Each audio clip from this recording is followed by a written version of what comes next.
Olá, pessoas! Eu sou Natasha, este é o Redemunhando e hoje eu vim conversar com vocês com um dos livros que virou favorito da minha vida e com certeza uma das melhores leituras do ano de 2019 para mim, o livro Uma Noite Markovitch, da Ayelet Gundar Goshen, pela editora Todavia.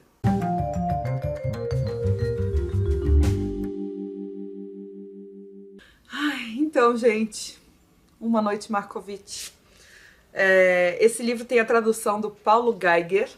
Eu tive o prazer de conversar rapidamente com a autora na Flip 2019. Ela foi uma das convidadas principais, participou lá de uma das mesas oficiais. A Ayelet Gundar Goshen é israelense, ela nasceu em 1982, é mestre em psicologia clínica pela Universidade de Tel Aviv, e esse foi um romance de estreia dela. Foi escrito ou publicado pela primeira vez em 2012. Gente, se isso é um romance de estreia, eu não quero nem ver o que vem por aí. Ou melhor, eu quero ver tudo que vem por aí. Primeiro, exaltar essa capa maravilhosa, maravilhosa, e que tem tudo a ver com o livro. O livro vai falar muito sobre as laranjas, o cheiro das laranjas, enfim. E o livro, ele é bem grossinho, tá, gente? Ele tem lá suas 400 páginas, quase. Praticamente 400 páginas.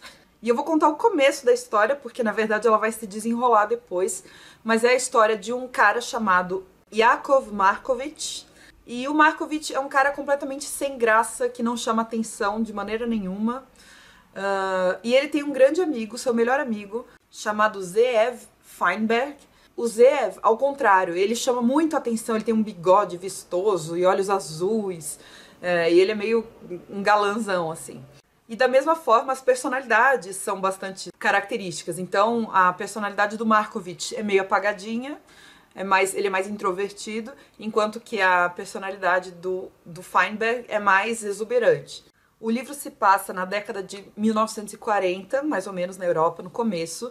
Então vai pegar ali a parte da Segunda Guerra Mundial.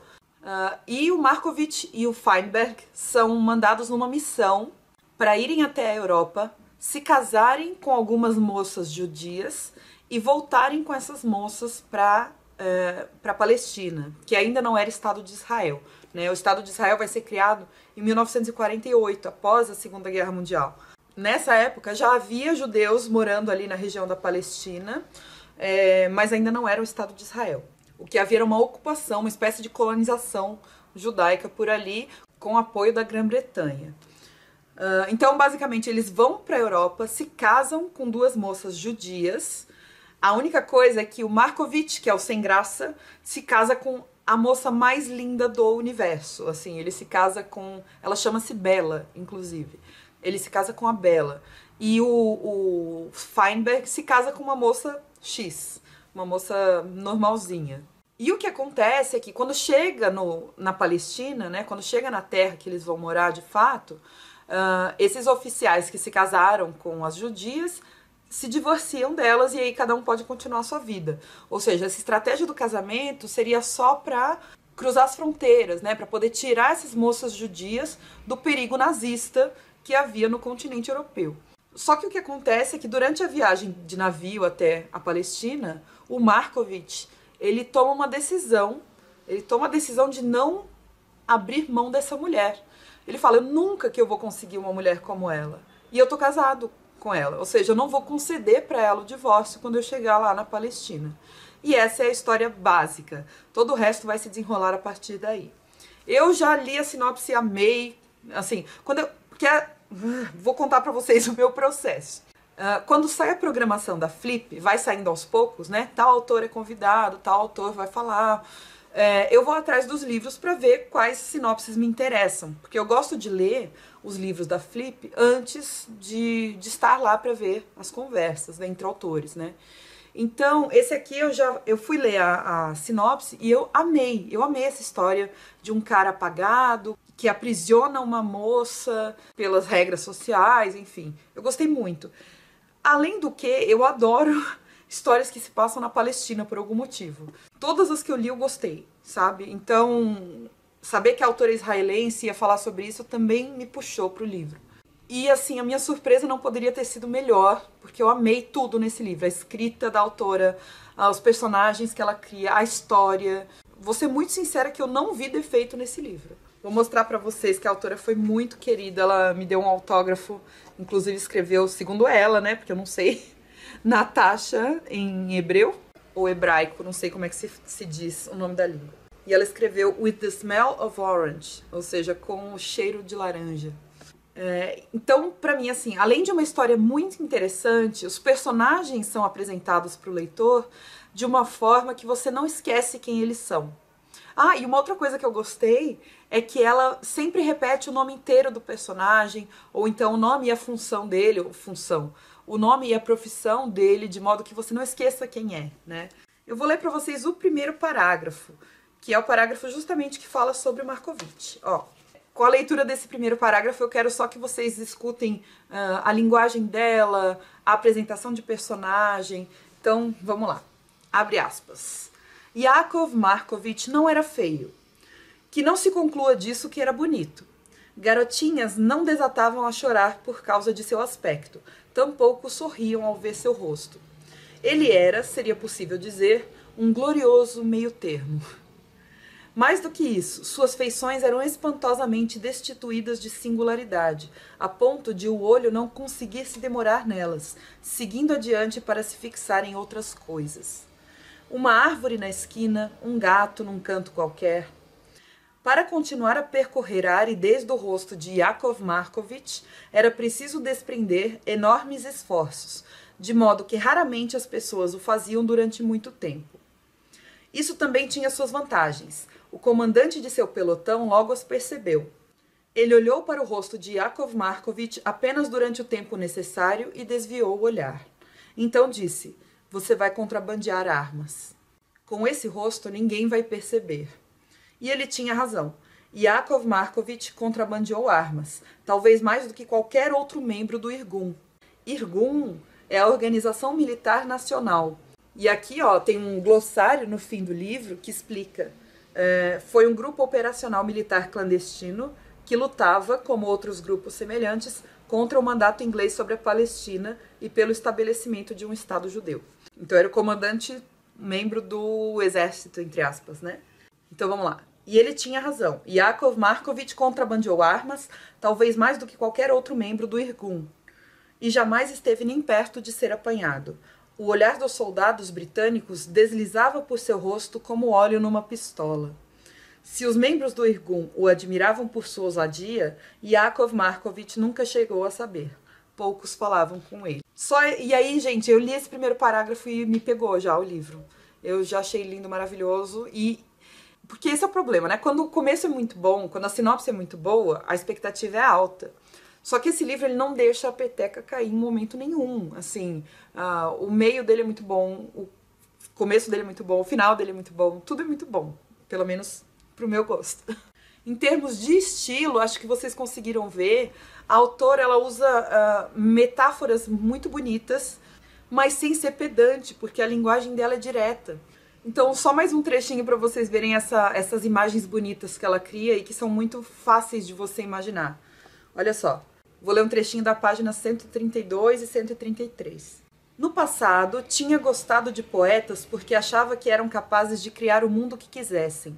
Agora sabia que aqueles mundos não eram mais do que bolhas de sabão, do tipo que subia na água quando ela esfregava no tanque a roupa suja do poeta. Bolhas coloridas maravilhosas em que o corpo quer se aninhar, mas que logo estouram, espirrando água, e tudo o que resta são as meias sujas e uma camisa que é preciso esfregar com sabão. Essa metáfora da bolha de sabão, todas que ela usa, né? Eu achei, assim, perfeitas. E como eu falei, é um livro bonito e que tangencia temas muito interessantes. Judaísmo, sionismo, né? A questão da criação do Estado de Israel, maternidade. Mas talvez os assuntos que mais tenham me chamado a atenção nesse livro foram a solidão, o amor, a espera. São coisas muito presentes no livro o tempo todo. E mesmo falando sobre amor, o livro traz questões de gênero muito importantes. embora isso esteja assim entremeado na narrativa e às vezes não fique tão explícito.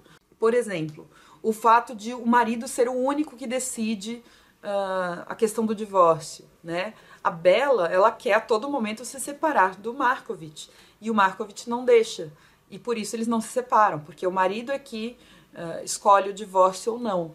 Ou seja, uma decisão masculina vai manter cativa uma mulher a vida inteira dela. O que mais? Mostra a revolução que é o amor próprio de uma mulher. Porque o que conduz essa história, basicamente, como eu falei, é a obsessão do Markovitch pela Bella e a recusa dele em se divorciar dela. E se a gente for pensar, essas são atitudes que têm raízes patriarcais, raízes machistas. São atitudes que têm por base essa ideia socialmente construída de que a mulher é propriedade do homem.